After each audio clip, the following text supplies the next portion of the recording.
ہم بستری کے آداب۔ جس دن ہم بستری کرنے کا ارادہ ہو اس دن میاں بیوی دونوں کو ذہنی طور پر پہلے سے تیار ہونا چاہیے۔ میاں بیوی میں سے کسی ایک کا رات کے پروگرام سے لا علم ہونا دوسرے کے لیے ذہنی دباؤ کا باعث بن سکتا ہے۔ اس رات میاں بیوی دونوں تازہ دم ہوں۔ صبح ناشتے میں 2 انڈے لازمی کھائیں۔ دیسی گھی، مکھن اور بلائی وغیرہ کا استعمال مفید ہے۔ رات کا کھانا جلدی ہضم ہونا ضروری ہے۔ وہ کھانا کھائیں جو جلدی ہضم ہو۔ کھانا کھانے کے بعد کم از کم 3 گھنٹے کا وقفہ ہونا چاہیے۔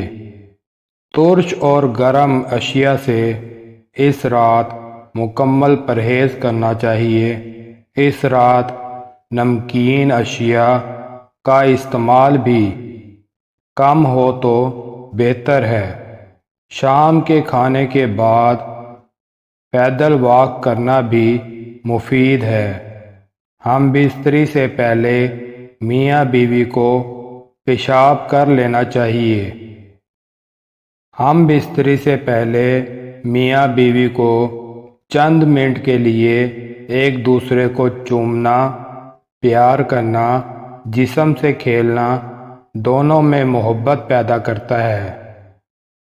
پہلے دونوں میاں بیوی کپڑوں سمیت ایک دوسرے کے جسم سے اپنے جسم کو چپکائیں اور مسلیں، اور کچھ دیر بعد ایک دوسرے کے جنسی اعضاء کو ہاتھ سے دبائیں اور مسلیں، چومیں، چوسیں، خود کو اور اپنی بیوی کو لذت دیں۔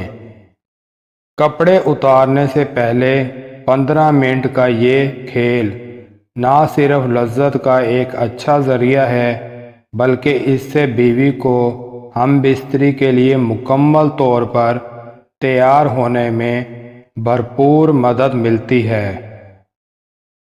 ہم بستری کا فطری اور غیر فطری طریقہ۔ جماع کا فطری طریقہ تو یہی ہے کہ عورت نیچے ہو اور مرد اوپر رہے۔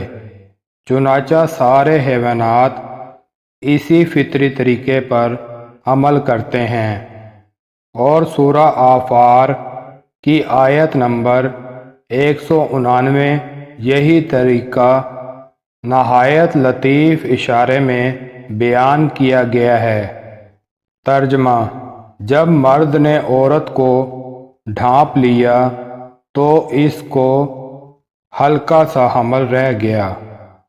اس کی صورت یہی ہو سکتی ہے: عورت سیدھی لیٹے اور مرد اس کے اوپر الٹا لیٹے، تو اس طرح مرد کے جسم سے عورت کا جسم ڈھک جائے گا۔ اسی طریقہ میں زیادہ راحت اور آسانی ہے۔ عورت کو بھی مشقت اٹھانا نہیں پڑتی، اور یہ طریقہ حمل کے لیے بھی مفید ہے۔ ابو علی سینا نے اپنا کلیات قانون طب میں اسی طریقے کو پسندیدہ بتایا ہے۔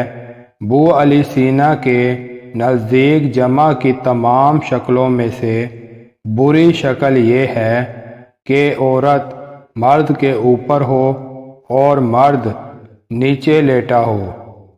ہم بستری کے وقت کے چند مختصر آداب۔ عورت اور مرد پاک باوضو ہوں۔ مستحب ہے کہ بسم اللہ سے شروع کریں۔ اگر اول میں بھول جائیں تو انزال کے بعد یاد آنے پر کہہ لیں۔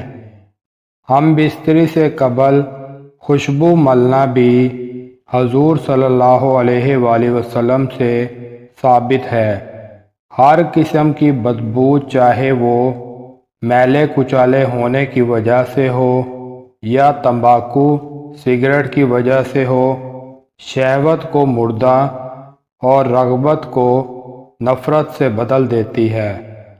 ہم بستری کے وقت قبلہ رو نہ ہوں، ہم بستری کے وقت بالکل برہنہ نہ ہوں، مرد انزال کے بعد فوراً الگ نہ ہو بلکہ ٹھہرا رہے یہاں تک کہ عورت کو بھی انزال ہو جائے۔